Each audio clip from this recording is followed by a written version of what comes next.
Hello and welcome back to Smooth Traffic on YouTube. You join me, Robert King, with the Subaru WRX STi. Now obviously if you've been keeping up with our YouTube channel or even just the podcast, you'll know that we had one of these for the Smooth Traffic winter road trip at the start of the year. And well, basically Johnny isn't going to be driving this today because he's driven it enough. So I'm going to get the chance to drive it, and just thought we'd make a quick video just so you can have a look at my thoughts on it compared to the second generation Impreza WRX that I drove for the winter road trip. So you've seen it all before. Big massive silly wing, lots and lots of sound, turbo. Let's go! You can see how happy I was now to be driving this Oh, definitely. around the roads of North Wales and the Evo Triangle and all the great roads up there, because it's just at home on those sorts of roads, and we're on a similar sort of road today. A bit busier with traffic unfortunately, so King can't give it full beans, but at least now he's got an idea of what it was like for me up in Wales earlier this year. I was quite a happy chap. You were. And it does give you confidence. Like, that was one thing I noticed when we were in Wales. You would sort of shoot off at times. And I now understand why. Yeah. Because the car just gives you a confidence. I don't think you can kill yourself in a WRX STi, because it is just so capable and so grippy. I mean, I'd agree. I don't want to say you can't kill yourself in it, because I'm sure it's easily possible. No. But yeah, capability and gripability, which is definitely a word, 110% each.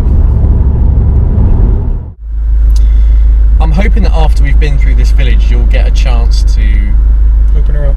see that this car corners. Ooh, there's not many. Put it this way: there's not many cars that can corner as well as this. It goes around corners like it doesn't even care they're there.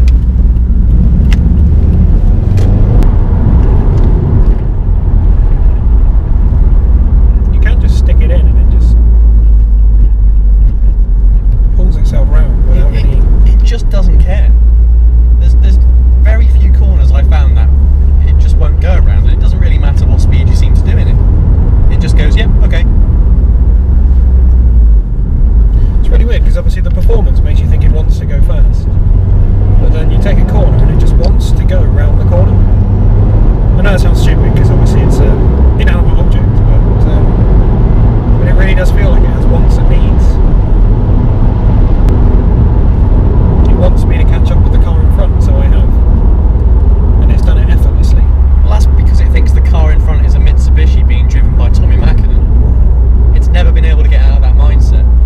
It's still stuck in the late 90s World Rally Championship. It doesn't know that it's 2017 now, and it needs to do things like fuel efficiency and transporting things like eggs. It doesn't know that they exist. Fuel what? Yeah. As far as it concerns, it's getting a fuel top up at the end of the stage. So you're saying this is pure thoroughbred rally car? It comes from the pure thoroughbred rally cars, and it still has that certain sense of rally spirit about it. I don't think this car will exist much longer, because it's now in a world where companies have been able to make hot hatchbacks so fast and so capable that there isn't really much of a market for the WRX STi anymore. So I personally feel that this might be, and I might be wrong, Last of its it kind. might be the last of its kind. There's no other four-wheel drive sort of adapted saloons out there anymore. We've got the Focus RS, that's a hatchback. Renault's next Megane Renault Sport is allegedly meant to be four-wheel drive as well. Again, they will probably beat this thing over a set distance. The one thing I would say is that respect to Subaru for making this car, because obviously the previous Impreza was a hatchback. Yeah. They switched it from perfectly good saloon to a hatchback,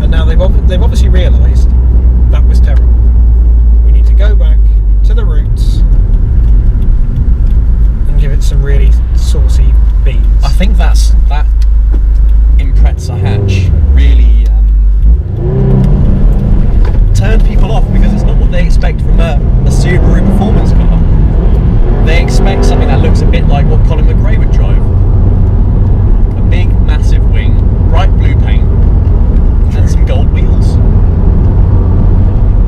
Although I think this has got the black wheels on it today, hasn't it? It has. I think gold wheels are an option on these. I mean, I'd be interested to know what their target market is for this, because I kind of think this would almost be an enthusiast's car, whereas your hot hatches like the Focus RS, they appeal to younger people who want to go fast, whereas I think this is more of a throwback car, almost, if you understand what I mean. Yeah, because they could have made it faster. They could have given it an automatic gearbox with flappy paddles. They could have given it a drift mode, which is the fashion at the moment. That's all the rage.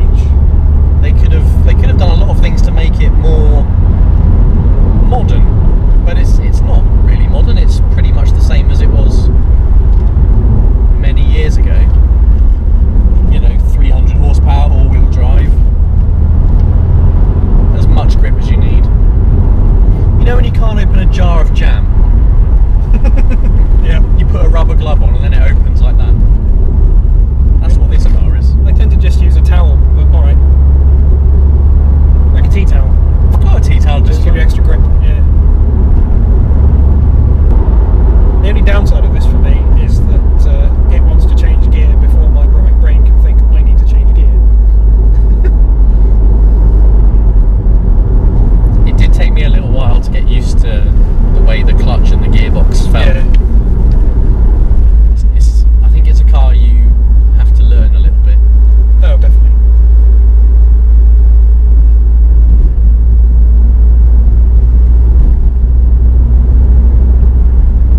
Look at that, you wiggle it and the car moves. Not like the Jeep Wrangler from earlier.